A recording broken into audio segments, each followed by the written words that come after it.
Bienvenidos a un nuevo capítulo de Historial Criminal. Antes de comenzar, imagina ser parte de una de las familias más adineradas de Estados Unidos y de un momento a otro verte envuelto en uno de los sucesos más impactantes de la historia reciente.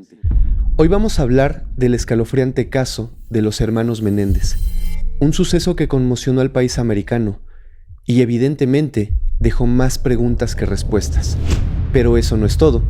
Si te quedas hasta el final, haremos un breve análisis comparando la nueva serie de Netflix basada en este polémico caso con los hechos reales. ¿Qué tan fiel es la adaptación? ¿Se exageraron ciertos detalles o se apegaron a la historia? Acompáñanos a descubrir.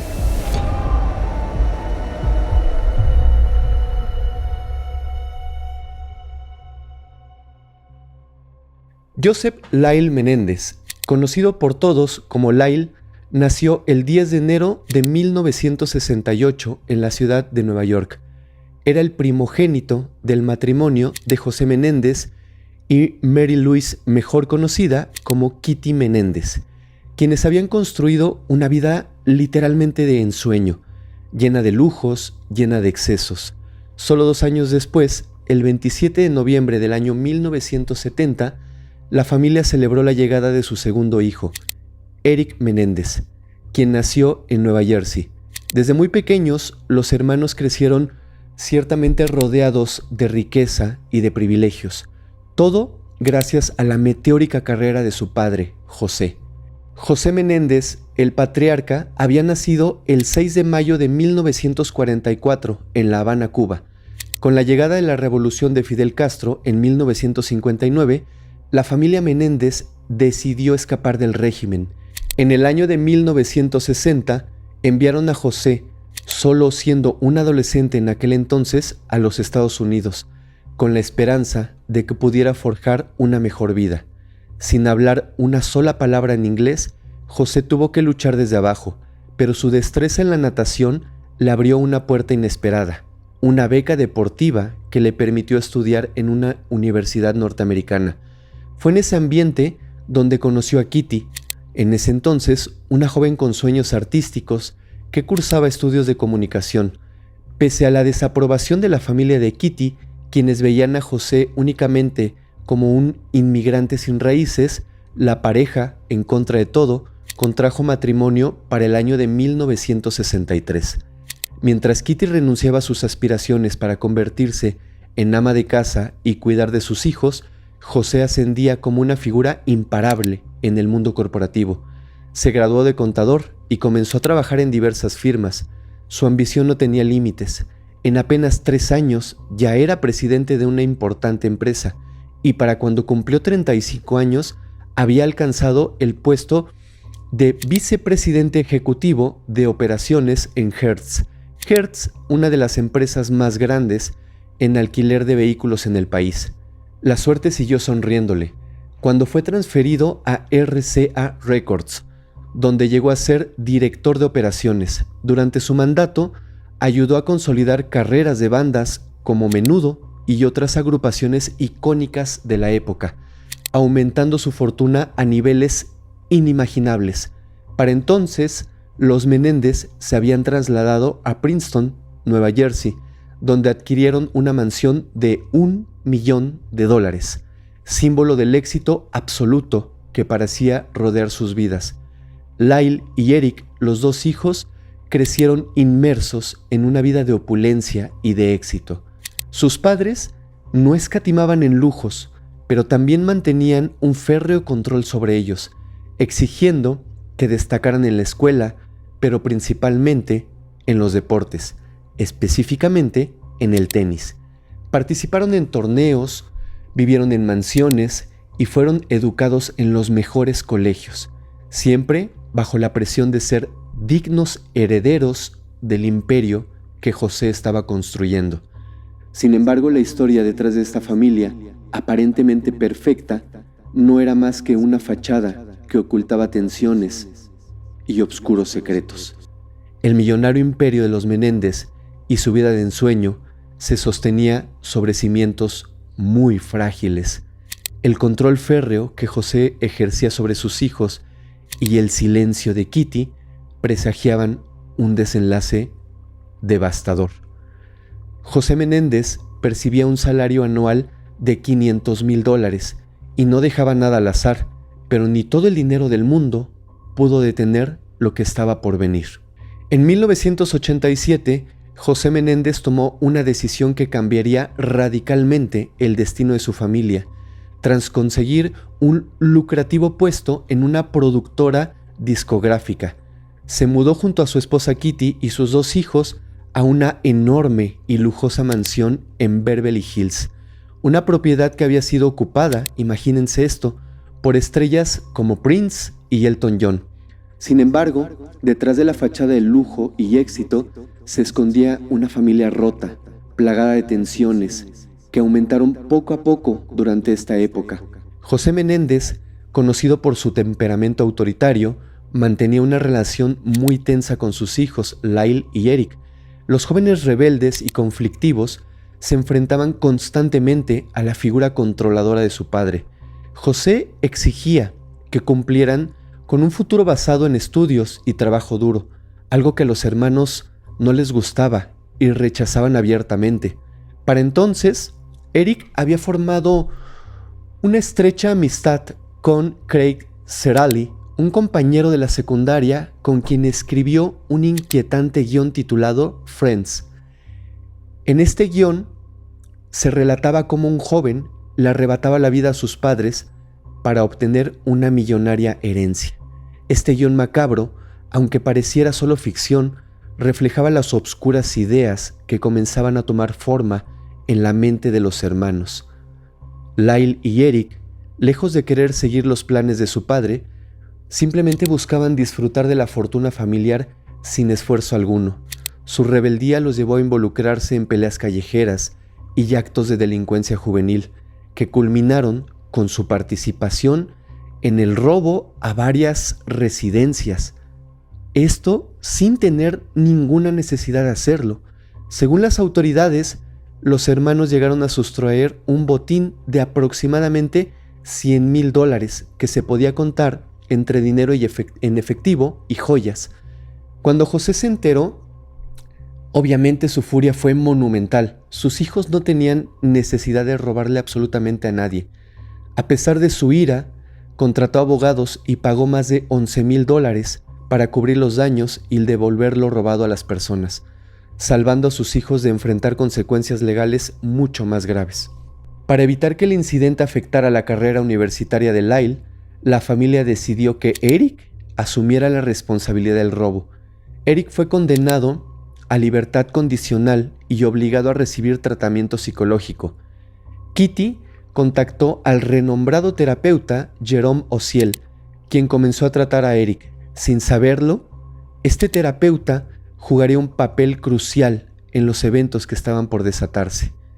Aunque parecía que los hermanos habían aprendido la lección, la calma duró realmente muy poco. Lyle fue suspendido de la universidad por 1 año tras ser sorprendido plagiando un examen, pues lo que causó una tremenda decepción en su padre.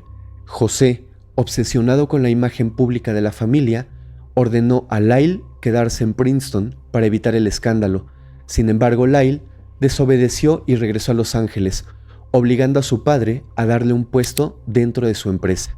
En este nuevo trabajo, Lyle continuó mostrando su irresponsabilidad y falta de compromiso, ganándose el rechazo de sus compañeros, quienes lo veían como un niño mimado y además arrogante. El detonante final en la relación entre José y Lyle ocurrió cuando el patriarca, en un acto de control total, decidió interrumpir el embarazo de la novia de Lyle sin su consentimiento, pensando que esto era lo mejor para el futuro de su hijo. Este incidente enfureció al joven, quien se mudó a la casa de huéspedes, aumentando la distancia emocional entre él y su padre. La situación ya para ese momento era insostenible.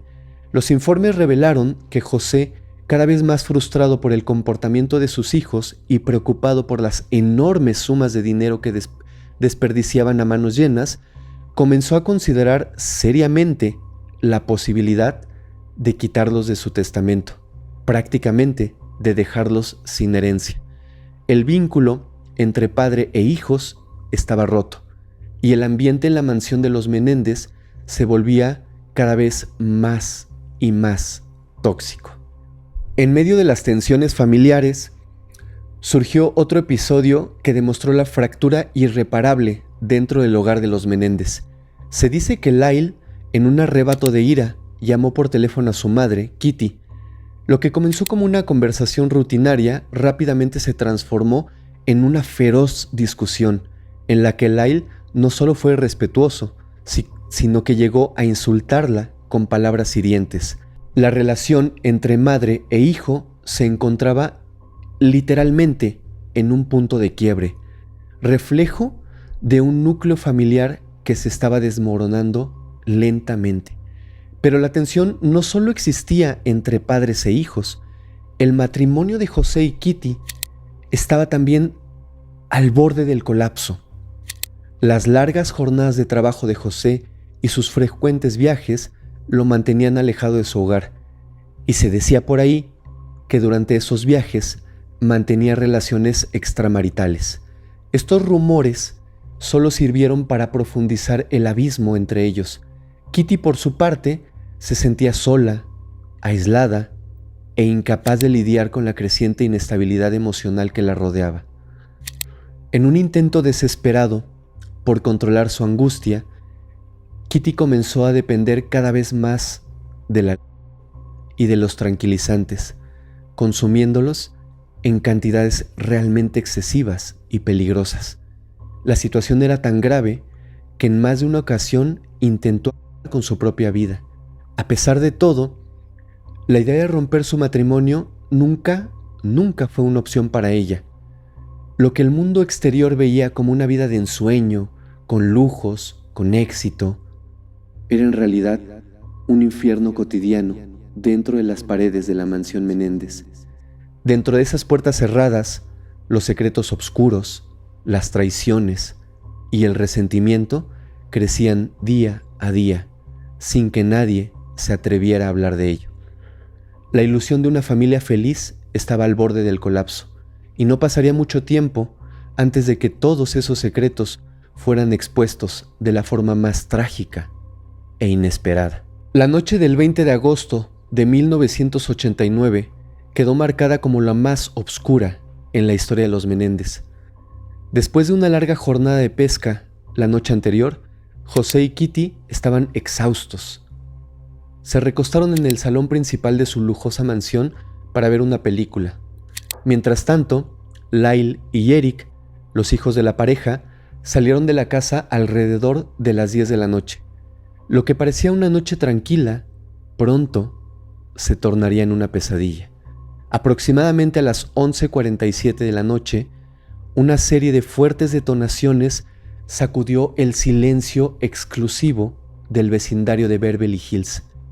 Sin embargo, los vecinos, acostumbrados al lujo y a las extravagancias, ignoraron los ruidos, asumiendo que se trataba de fuegos artificiales. Lo que no sabían era que en ese preciso momento, algo mucho más macabro estaba ocurriendo en la mansión de los Menéndez. Minutos después, los operadores del servicio de emergencias recibieron una llamada desgarradora. Era Lyle, quien entre sollozos incontrolables gritaba que él y su hermano habían llegado a casa solo para encontrar a sus padres heridos, aparentemente sin vida. Entre gritos de desesperación, pedían ayuda, mientras afirmaban que debían salir de la casa de inmediato. What's the problem? What's the problem? Someone killed my parents. Pardon me? Were they shot? Yes, man, were they shot? Yes. They were shot? Yes. La policía y una ambulancia llegaron rápidamente al lugar, solo para toparse con una escena que parecía salida de la peor de las pesadillas. José y Kitty Menéndez yacían en el piso del salón principal. Las múltiples, especialmente en los rostros, los habían dejado totalmente irreconocibles. Los investigadores, atónitos ante la carnicería que estaban presenciando, concluyeron rápidamente que los atacantes habían utilizado una escopeta, esto debido al tipo de lesiones que presentaban. Inicialmente se pensó que el brutal acto podría haber sido obra de una banda organizada, ya que tanto José como Kitty presentaban en las piernas, en las rodillas específicamente. Esto es un macabro sello muy común en las mafiosas. Esta teoría fue reforzada por los propios hijos, quienes afirmaron que su padre tenía deudas con la mafia. Otra pista desconcertante fue que la alarma de la mansión estaba desactivada. José, según se reveló, tenía la costumbre de dejarla apagada, junto con las puertas sin cerrar, sin llave y las ventanas abiertas, incluso después de haber sido víctima de un robo semanas atrás, cuando un lujoso vehículo fue sustraído de la propiedad. Lyle, de 20 años, y Eric, de 18, se mostraban completamente devastados por la tragedia. La angustia en la voz de Lyle durante la llamada de emergencias parecía tan auténtica que en un principio los investigadores los descartaron como principal sospechosos. Al ser interrogados, ambos afirmaron haber ido al cine aquella noche, mostrando los boletos como prueba de su coartada. La noticia de los brutales sacudió a la comunidad de Beverly Hills y, como era de esperarse, los medios de comunicación no tardaron en hacerse presentes y tomar la noticia. La mujer del reconocido ejecutivo de la industria discográfica y su esposa acapararon todos los titulares, mientras la opinión pública clamaba por respuestas. Los informes forenses, sin embargo, arrojaron más detalles inquietantes. José había recibido 4 disparos, uno de ellos a quemarropa en la parte posterior de la cabeza. Kitty, por otro lado, fue alcanzada por al menos 10, principalmente en el rostro y la cabeza, dejándola prácticamente irreconocible. Las autoridades concluyeron que, dada la naturaleza del ataque, al menos 2 personas participaron en este brutal acto. Pero lo que todavía estaba por descubrirse era mucho más oscuro de lo que nadie podría haber imaginado. El 25 de agosto de 1989, los servicios fúnebres de José y Kitty Menéndez se llevaron a cabo en un prestigioso cementerio de Los Ángeles, conocido por albergar los restos de diversas celebridades. La ceremonia atrajo la atención mediática, contando con la presencia de familiares, amigos cercanos y figuras prominentes del ámbito social y empresarial en el cual se movía José. La atmósfera estaba cargada de una mezcla de emociones, desde el dolor hasta la tensión. Durante el servicio, Lai dedicó un emotivo discurso en el que exaltaba las virtudes de sus padres, destacando el amor y dedicación que les habían brindado a él y a su hermano durante su vida. Sin embargo, lo que debería haber sido un momento de profundo respeto y solemnidad se volvió, digamos, un poco incómodo para muchos de los presentes. Al finalizar su discurso, sonó una canción elegida por Lyle como tributo a su madre, una pieza de un reconocido artista que hablaba de un rompimiento amoroso. La elección de esta canción fue considerada como inapropiada, lo que generó desconcierto y críticas entre los asistentes, quienes esperaban una despedida más solemne y más acorde a la tragedia que se estaba viviendo.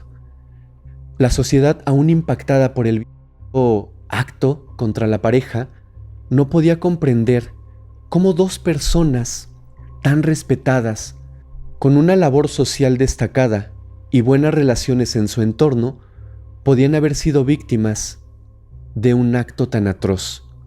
Mientras tanto, Lyle, asegurando sentirse temeroso por su integridad y la de su hermano, contrató guardaespaldas para protegerse de posibles y futuras amenazas. La investigación policial seguía su curso, descartando a los hermanos como sospechosos inmediatos y enfocándose en posibles conexiones con grupos mafiosos o personas cercanas a los Menéndez. Sin embargo, en los meses siguientes, algo comenzó a llamar la atención de los investigadores y del público. Lejos de mostrar señales de duelo o angustia por la pérdida de sus padres, Lyle y Eric comenzaron a llevar un estilo de vida caracterizado por el derroche. Lyle, por su parte, adquirió un costoso reloj, un automóvil de lujo y compró una franquicia de un café, mientras que Eric contrató a un entrenador de tenis a tiempo completo y comenzó a competir en torneos profesionales, a tal grado que viajó a la ciudad de Israel a un torneo precisamente. Ambos abandonaron la mansión familiar para mudarse a 2 áticos de lujo separados y recorrieron Los Ángeles en el descapotable de su difunta madre, disfrutando de comidas extravagantes, viajes al extranjero, visitando destinos como lo era el Caribe, y también se supo que estuvieron en Londres. En tan solo 6 meses, solo 6 meses, los jóvenes gastaron aproximadamente la cantidad de $1 millón, algo que obviamente no pasó desapercibido para quienes seguían de cerca el caso. La aparente despreocupación de los hermanos, su actitud alegre y sus lujos desmedidos comenzaron ciertamente a despertar sospechas. ¿Cómo podían comportarse de esa manera tras la trágica muerte de sus padres? El giro inesperado llegó cuando una mujer llamada Judalyn Smith, quien había mantenido una relación extramarital con Jerome Osiel, el terapeuta de Eric, decidió acudir a las autoridades. Judalyn afirmó tener información crucial sobre el caso y proporcionó pruebas que pondrían en tela de juicio la integridad del especialista y, por ende, todo lo que se había asumido hasta entonces del caso Menéndez. La historia de los Menéndez estaba a punto de tomar un giro sombrío y definitivo, y las sospechas recaerían finalmente sobre aquellos que parecían haber quedado fuera de la lista de los posibles culpables. Judalyn Smith aseguró haber escuchado a Eric Menéndez confesar el brutal crimen mientras ella se encontraba fuera del consultorio de Jerome Osiel, su terapeuta. Según Judalyn, Eric había dado detalles muy específicos como la compra de las armas en San Diego, utilizando identificaciones falsas. Además, reveló que Osiel poseía cintas grabadas con las confesiones de los hermanos, realizadas entre el 31 de octubre y el 2 de noviembre del año 89, así como otra el 11 de diciembre del mismo año. Algunas fuentes sugirieron que fue Judalyn quien, temiendo por su seguridad, le pidió a Osiel que grabara las sesiones, con la intención de usar las cintas como protección, obviamente. Sin embargo, esta afirmación nunca fue confirmada oficialmente por las autoridades. Lo que sí estaba claro era que esas grabaciones serían la clave para desentrañar la verdad detrás de la tragedia. Pasaron 7 meses desde el abominable acto, hasta que en marzo de 1990, Lyle Menéndez finalmente fue arrestado, mientras que Eric fue detenido días después al regresar de un torneo de tenis que había ido a jugar al extranjero. Ambos fueron acusados del deceso en primer grado de sus padres y de conspiración para cometer este acto, lo que provocó un frenesí mediático que literalmente sacudió a la nación. La noticia no solo acaparó titulares, sino que también sacudió los cimientos de la alta sociedad estadounidense que estaba pendiente de qué había pasado. La opinión pública quedó literalmente atónita. ¿Qué pudo haber llevado a 2 jóvenes que parecían tenerlo todo a quitarle brutalmente la vida a sus padres? ¿Qué pudo haber pasado? Los juicios de los hermanos Menéndez comenzaron a prepararse, con la prensa investigando hasta los más mínimos detalles de la vida familiar de los Menéndez. Poco a poco se empezó a conocer el oscuro trasfondo que los hermanos alegaban como su defensa. El equipo legal de los Menéndez no negó que Lyle y Eric habían cometido el crimen. pero argumentaron que fue en defensa propia. Los hermanos aseguraron haber sufrido durante años abusos psicológicos, físicos y de índole íntima a manos de sus padres. Según ellos, el constante maltrato los llevó literalmente al límite, temiendo por sus vidas tras haber decidido revelar el oscuro secreto familiar. La revelación de estos supuestos abusos conmocionó al país y dividió la opinión pública. ¿Eran los Menéndez víctimas de un abuso insoportable que los había llevado a un punto sin retorno? ¿O simplemente jóvenes frívolos que decidieron acabar con la vida de sus padres por ambición y codicia? El juicio prometía responder esas preguntas y seguiría capturando la atención del mundo. Durante el juicio, los abogados defensores de los hermanos Menéndez aseguraron que José Menéndez había abusado de manera íntima de Eric desde los 12 años hasta los 18, siendo el incidente más reciente tan solo unas semanas antes de que los hermanos decidieran quitarle la vida a José. En cuanto a Lyle, afirmaron que los abusos ocurrieron entre los 6 y los 8 años, cuando él era prácticamente un niño. Estas revelaciones causaron un gran impacto en los medios de comunicación. En el año de 1992 comenzó el juicio, el cual además fue televisado en su totalidad. Las grabaciones realizadas por el terapeuta Jerome Ociel se convirtieron en el centro de atención, generando una fuerte disputa entre la fiscalía y la defensa, ya que vulneraban el privilegio médico-paciente. Este privilegio, sin embargo, quedó sin efecto cuando se supo que Lyle había supuestamente amenazado a Ociel, permitiendo que el terapeuta fuera llamado como testigo clave para la fiscalía. De manera inesperada, el juicio dio un giro cuando Judalyn Smith, recordemos amante de Ociel, el terapeuta, fue llamada a testificar por la defensa con el objetivo de desacreditar el testimonio del terapeuta. Judalyn intentó pintar a Ociel como poco confiable, pero este defendió su integridad, afirmando que había ocultado las grabaciones por temor a las amenazas que había recibido por parte de Lyle. Además, Ociel testificó que Eric estaba emocionalmente confundido y deprimido por el deceso de sus padres, incluso confesando que había pensado en la vida él mismo en más de una ocasión. Eric también admitió que se había inspirado en una película para planear el atentado contra sus padres, que en su mente parecía ser un plan perfecto. Decidieron, por decirlo de alguna manera, a último momento, quitar también la vida a su madre, Kitty, ya que a pesar del daño emocional que José le había causado, ella nunca se separaría de él. Esto, según los hermanos, los llevó a tomar la fatídica decisión de arrebatarle la vida a ambos.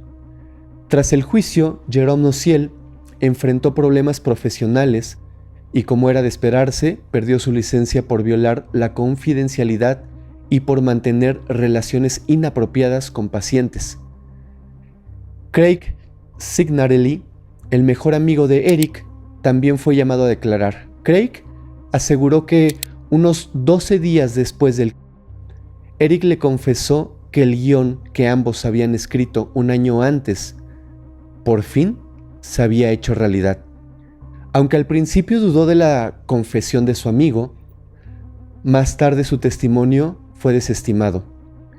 La Corte Suprema de California determinó que las cintas grabadas por Ociel en la que los hermanos confesaban eran inadmisibles. No obstante, algunas de las declaraciones de los Menéndez fueron aceptadas como pruebas, lo que debilitó cualquier posibilidad de que los hermanos, si en algún momento lo pensaron, se declararan inocentes.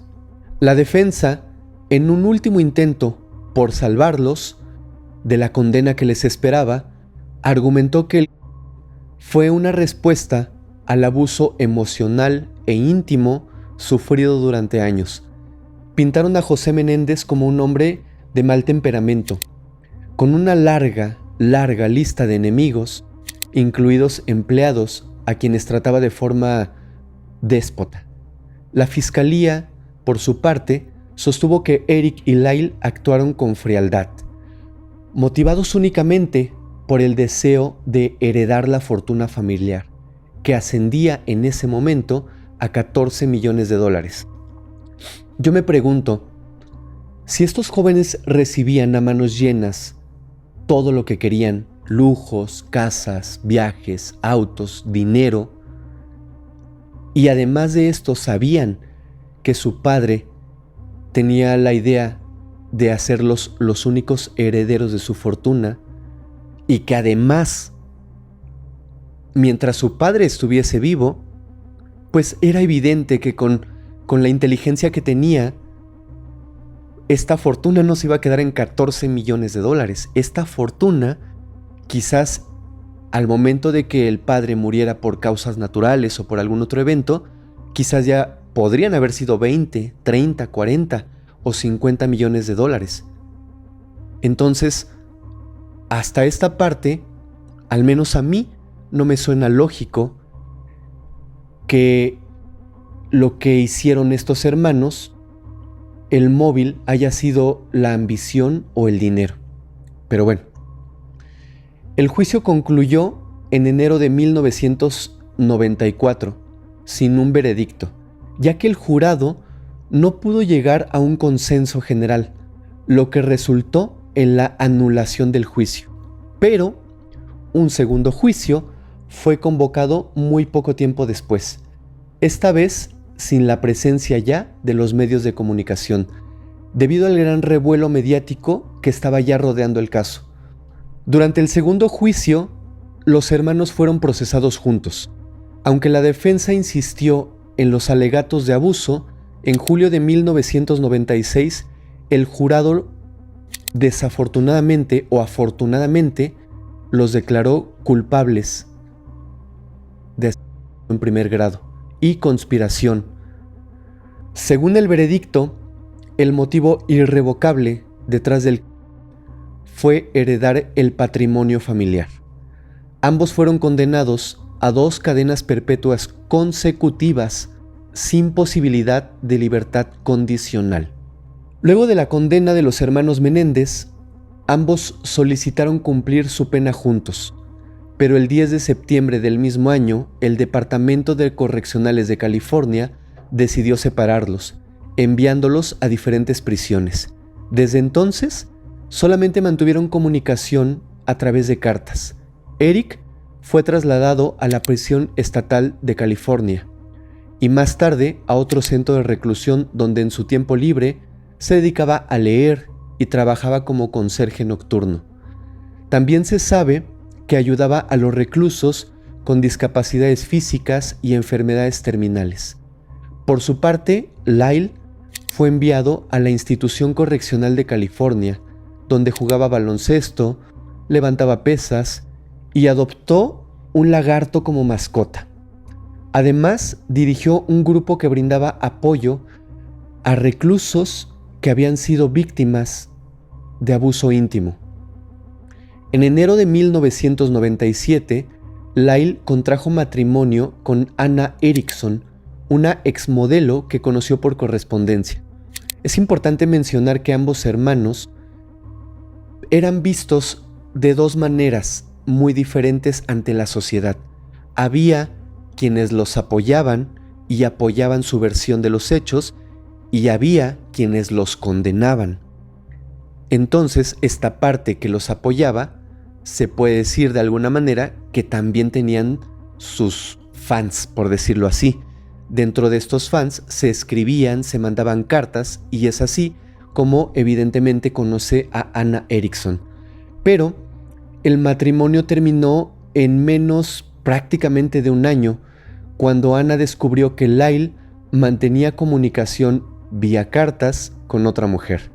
En junio de 1999, Eric, de entonces ya 28 años, se casó con Tammy Saccoman, de 37 años, en la sala de espera de la prisión estatal de Folsom. Aunque tenían prohibidas las visitas conyugales, mantenían contacto constante a través de cartas. En el año 2003, Lyle, de 35 años, se casó por segunda vez, esta vez con Rebecca Smith, una editora de 33 años, en una ceremonia celebrada en la prisión de máxima seguridad Mill Creek. Ambos se habían conocido, como es obvio, a través de postales, aproximadamente 10 años atrás. A lo largo de los años, los hermanos continuaron luchando por una revisión de sus sentencias.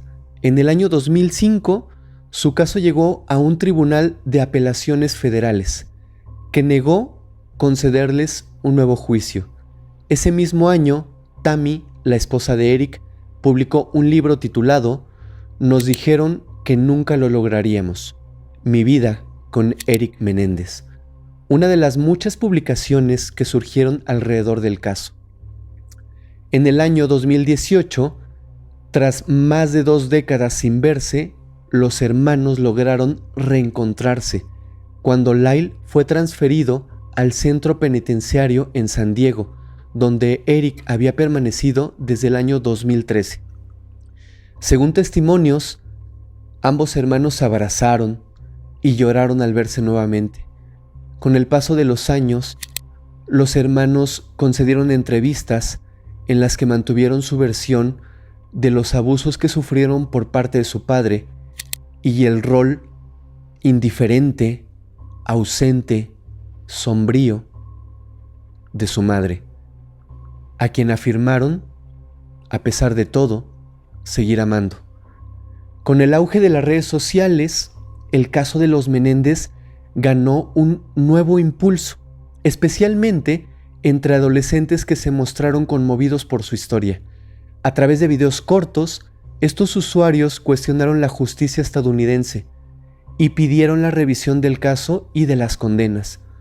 En abril del 2023, el caso volvió a captar la atención mediática con el lanzamiento del documental Menéndez Plus Menudo. En este documental, un exintegrante de la reconocida banda Menudo afirmó haber sido agredido de manera íntima por José Menéndez durante su adolescencia. Esto fue entre el año 1983 y 1984. Este testimonio abrió la posibilidad de reabrir el caso de los hermanos. Además, surgió una carta escrita por Eric en diciembre de 1988, muchos años atrás. Esta carta fue escrita y enviada a uno de sus primos, en la que detallaba los abusos sufridos por parte de su padre.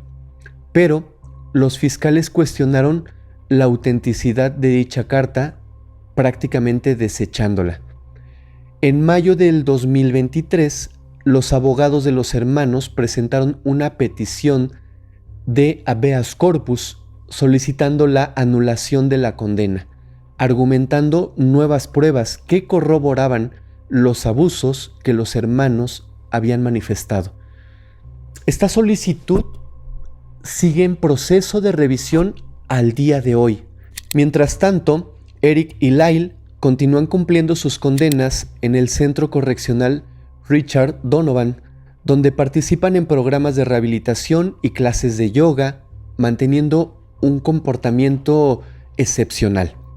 El 19 de septiembre de 2024, estamos hablando de hace unos días, una plataforma de entretenimiento lanzó una serie llamada Monstruos, la historia de Lyle y Eric Menéndez, la cual ha recibido críticas, incluidas las de los propios hermanos, quienes consideran que la serie distorsiona la realidad y sienten indignación por la forma en que son retratados. Ahora, ¿Qué es lo más reciente del caso Menéndez? Familiares y amigos de Lyle y Eric alzaron la voz una vez más, exigiendo la liberación de los famosos hermanos, quienes llevan más de 3 décadas tras las rejas por quitarle la vida a sus padres, en aquella lujosa mansión de Beverly Hills.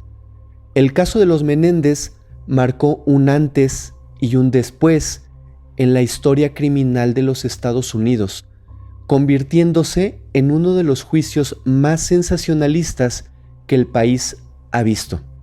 El pasado 16 de octubre, familiares, amigos y un abogado defensor se reunieron frente al Tribunal de Los Ángeles para lanzar un nuevo llamado: liberar a Lyle y Eric. Su argumento es que ambos hermanos fueron víctimas de abusos íntimos atroces a manos de su padre, un secreto que guardaron por años y que aseguran provocó sus brutales actos. Según ellos, Lyle y Eric no representan ningún peligro para la sociedad.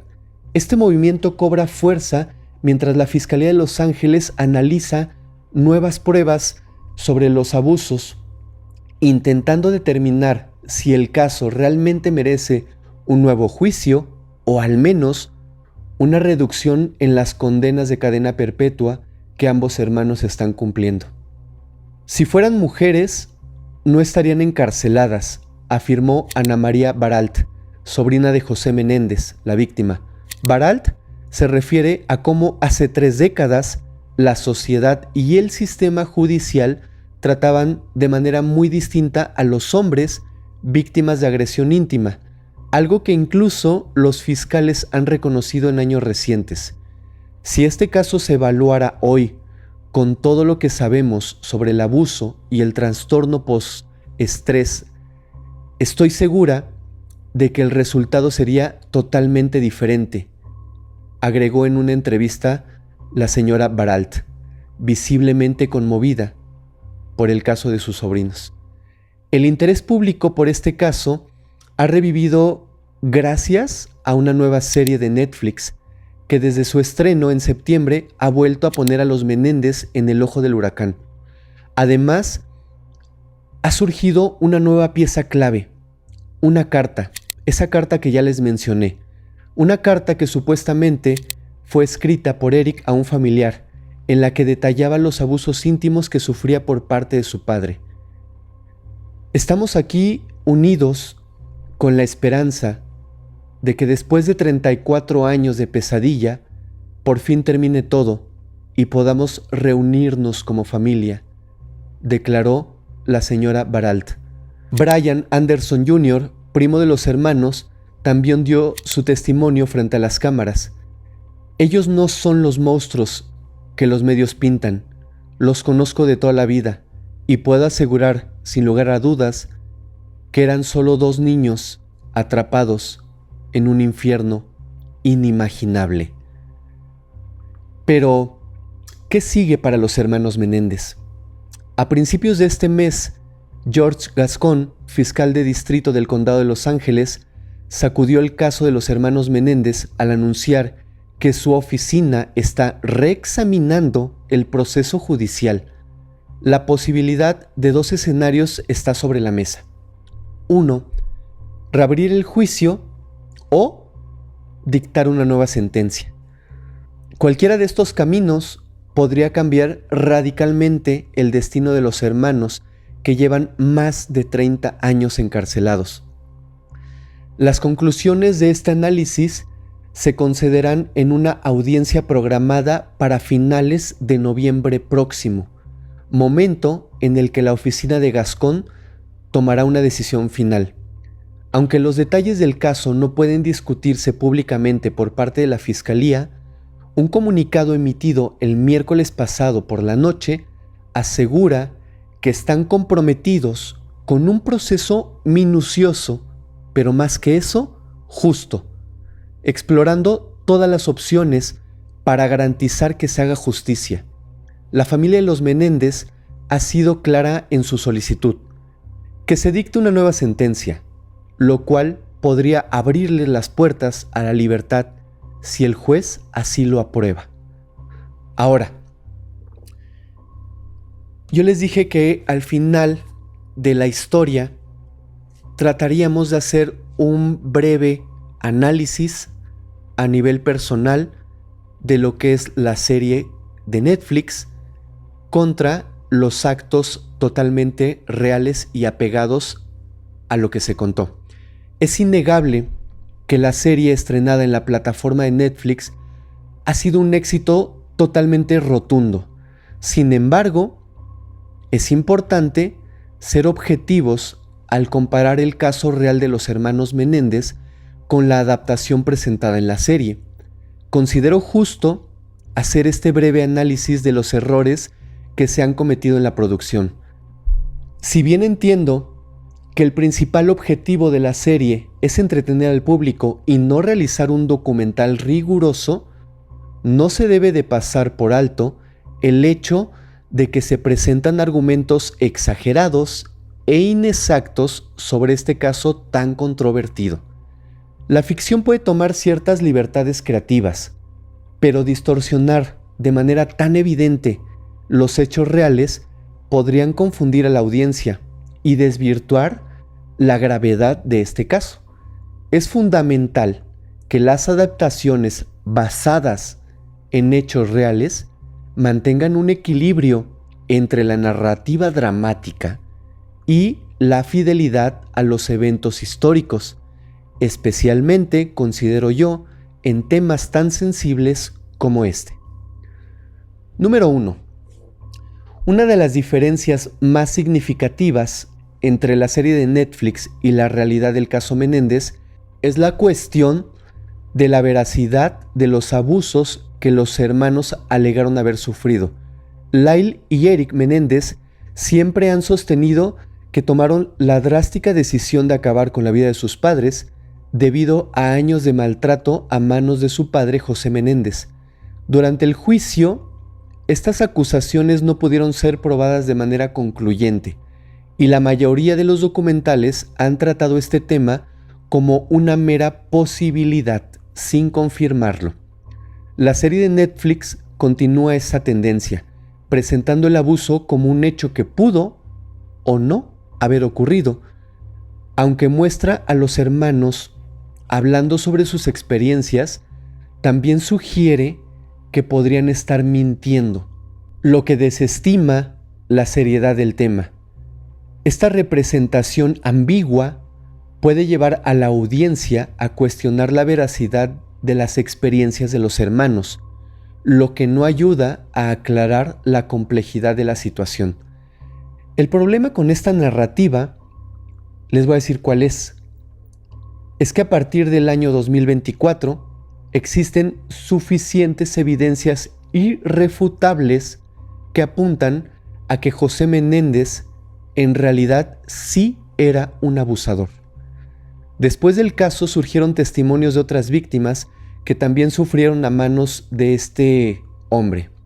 Un testimonio destacado es el de Roy Rosello, un exintegrante del grupo musical Menudo, quien en el año 2023, un año prácticamente antes de que saliera la serie, reveló que fue víctima de abuso por parte de Menéndez cuando él tenía apenas 13 años. Este abuso tuvo lugar en la casa de los Menéndez en New Jersey, aunque Rosello indica que hubo más víctimas entre sus compañeros de la banda, simplemente se limita a hablar de su propia experiencia. Este obscuro capítulo se detalla en el documental Menéndez Plus Menudo, que explora las conexiones entre los abusos de José Menéndez y el sufrimiento de sus hijos. Con estos nuevos testimonios y la creciente evidencia, se vuelve más claro que lo que una vez se consideró una defensa difícil de validar, ahora cuenta con el respaldo de hechos concretos que revelan la realidad del entorno familiar de los Menéndez. Número 2. En la serie de Netflix se observa un claro desinterés por representar el abuso sufrido por los hermanos Menéndez como un hecho real y validado. El director Ryan Murphy tuvo acceso a nueva información sobre el caso, lo que hace aún más sorprendente que decidiera manejar el tema con tanta ambigüedad. En lugar de dejar claro que los abusos sí ocurrieron porque ya se demostró, la serie opta por retratar a los hermanos como mentirosos, lo que resulta en una representación negativa de su narrativa. Aunque hay escenas emotivas en las que Lyle y Eric lloran mientras relatan los hechos que pasaron y sus traumas, la serie rápidamente sugiere que están actuando. En una de las escenas, Lyle incluso le enseña a su abogada cómo puede fingir lágrimas, lo que refuerza la idea de que sus testimonios son falsos. Él mismo afirma que durante el juicio ofreció la mejor actuación de su vida. Esta elección narrativa es un problema porque minimiza el sufrimiento real que los hermanos enfrentaron y presenta su historia de una manera que induce a la audiencia a dudar de su veracidad. Este enfoque resulta particularmente dañino, ya que aquellos que están al tanto del caso y de la evidencia disponible saben que el abuso sí ocurrió. Negar este hecho, especialmente en el contexto actual, se vuelve, pero absurdo.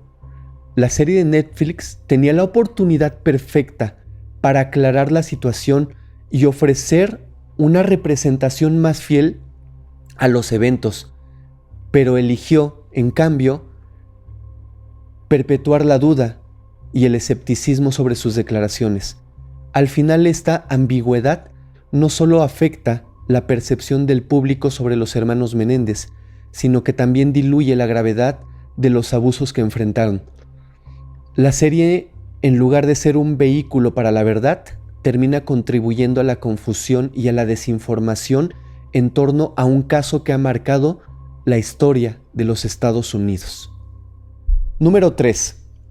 Un elemento inquietante en la serie de Netflix es la clara intención de relacionar a los hermanos Menéndez de una manera, ¿cómo llamarla?, homoincestuosa. A lo largo de varios episodios se presentan escenas en las que Lyle y Eric muestran afecto el uno por el otro, llegando incluso a besarse.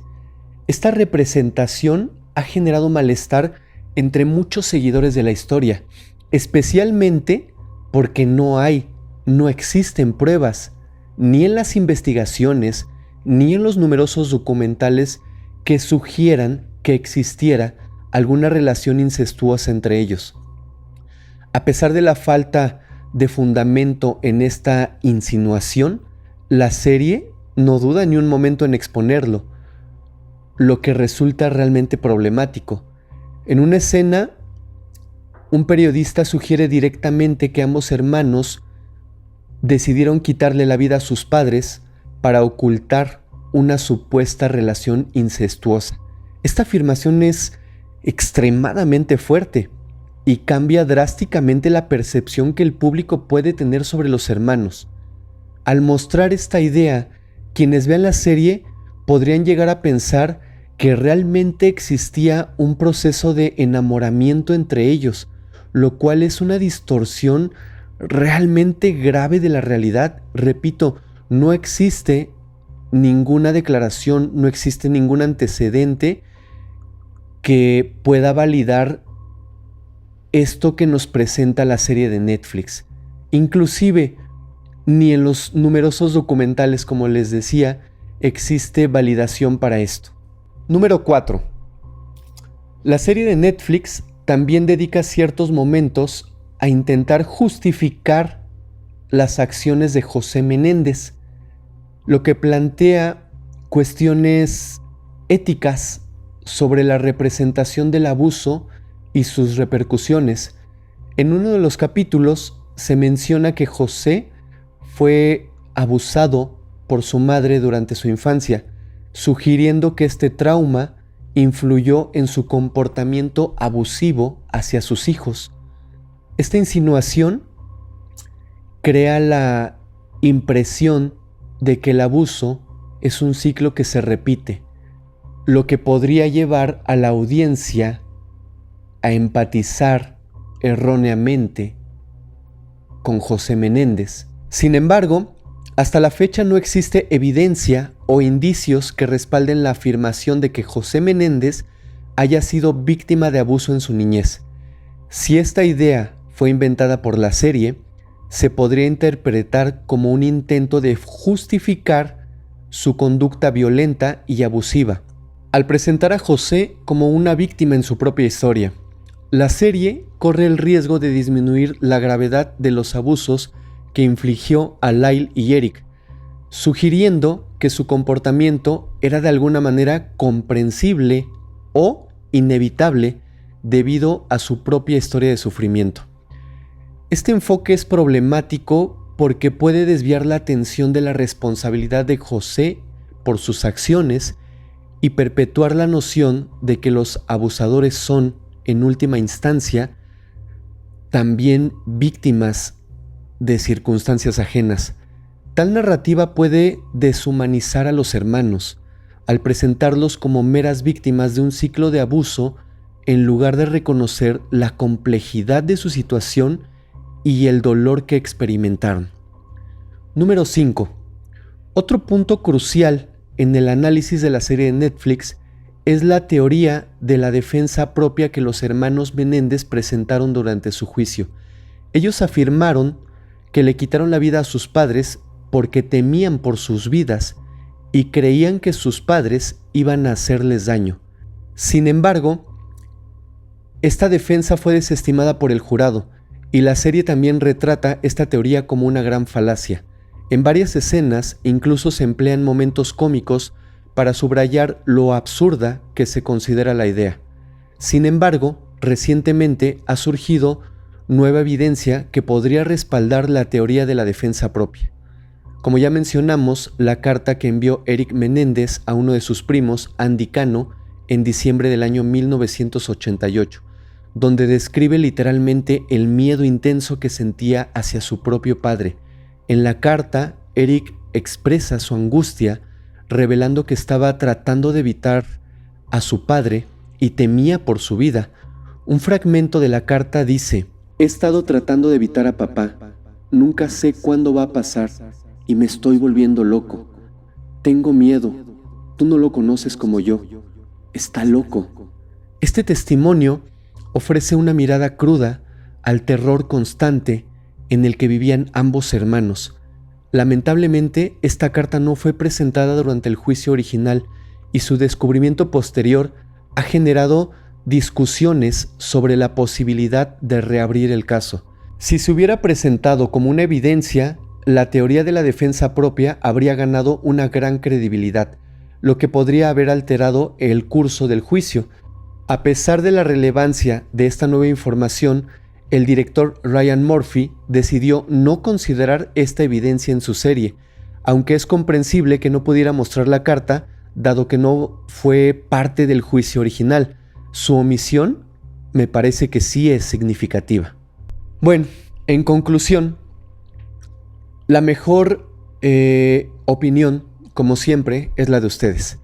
Les invito a analizar detenidamente el caso y a reflexionar sobre los aspectos discutidos. ¿Qué opinan ustedes sobre las decisiones de la narrativa en la serie? ¿Creen que se abordaron adecuadamente los temas del abuso y la defensa propia? No sé. Yo tengo mis dudas, pero los invito a que dejen sus comentarios. De verdad los estaré leyendo y contestando. Esto fue la historia, la trágica historia de los hermanos Menéndez. Yo soy su amigo Fermex y los espero la próxima semana en un nuevo capítulo de Historial Criminal. Muchas gracias.